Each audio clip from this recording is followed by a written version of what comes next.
Hello everyone, and welcome back to our channel.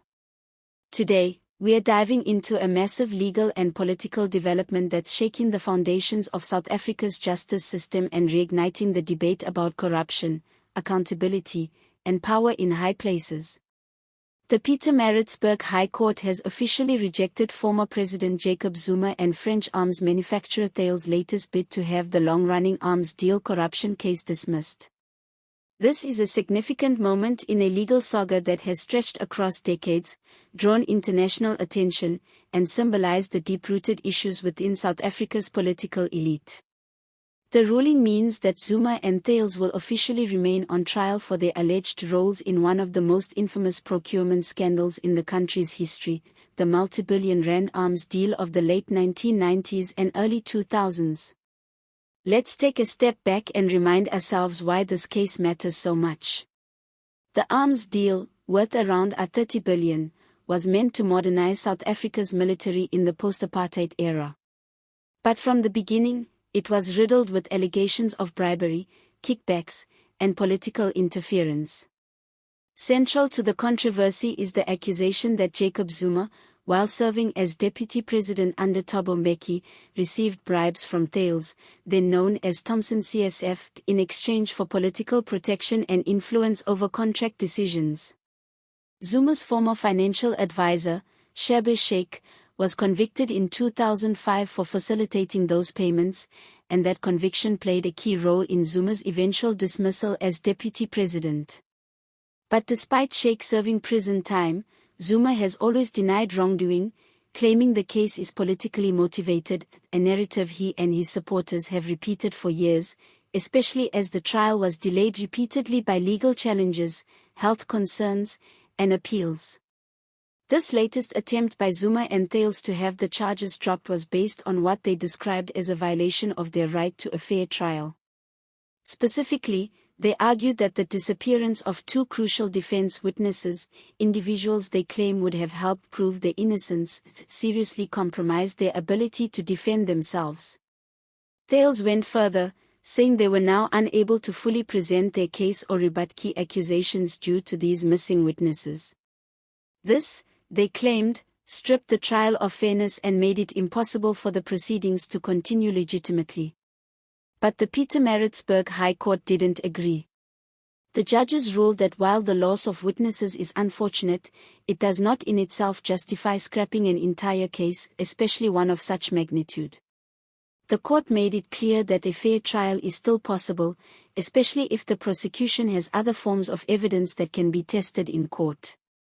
And let's not forget, this case isn't just about missing witnesses or legal technicalities.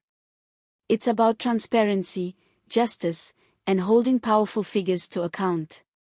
For many South Africans, this case is symbolic of a broader frustration with how long justice can take when the accused is a former president with considerable political clout and legal firepower.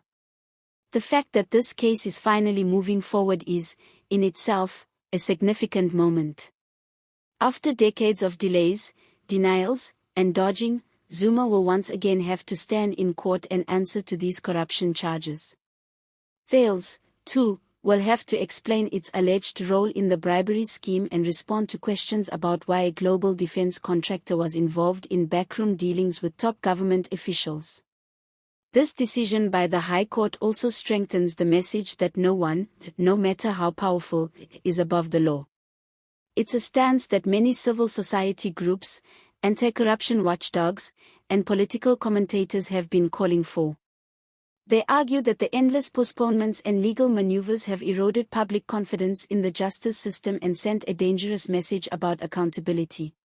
But the political implications are just as massive.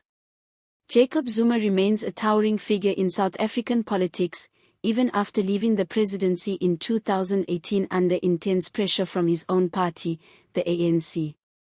His return to the national stage through the newly formed MK party has reignited old rivalries and sparked fears of renewed political instability.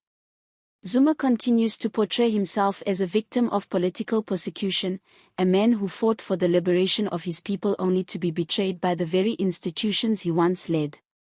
Supporters say he's being targeted by political elites afraid of his influence and charisma. Critics say he's been dodging accountability for years and manipulating legal loopholes to avoid justice.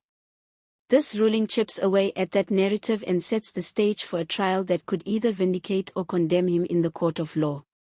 And what about Thales? This French defense company, with a presence in more than 50 countries, has a reputation to protect. Being dragged into one of the most prominent corruption trials in Africa isn't good for business or international credibility. It raises serious questions about global corporate ethics, especially in countries with fragile institutions and histories of state capture. With this ruling, the case is now set to proceed to its next phase, where evidence will be heard, cross-examinations will unfold, and both Zuma and Thales will have their day in court. The public will finally get to see what evidence the prosecution has gathered, and whether it stands up to scrutiny. What happens next could reshape South Africa's political and legal landscape. If the trial exposes a deep web of corruption and collusion, it could lead to further investigations, shake the foundations of political alliances, and potentially bring more people into the spotlight. If, on the other hand, the case collapses under weak evidence, it may fuel accusations that the justice system is being used as a political weapon. Either way, this case is far from over, and the stakes couldn't be higher. As always, we'll be keeping a close eye on this story and bringing you every update as it happens. Let us know your thoughts in the comments below. Do you believe Zuma can get a fair trial at this point? Is this case about justice, or just politics? And what does it mean for the fight against corruption in South Africa? Don't forget to like this video, subscribe to our channel, and hit the bell icon so you don't miss our next deep dive into South Africa's most pressing political stories. Thanks for watching, and as always, see you next time.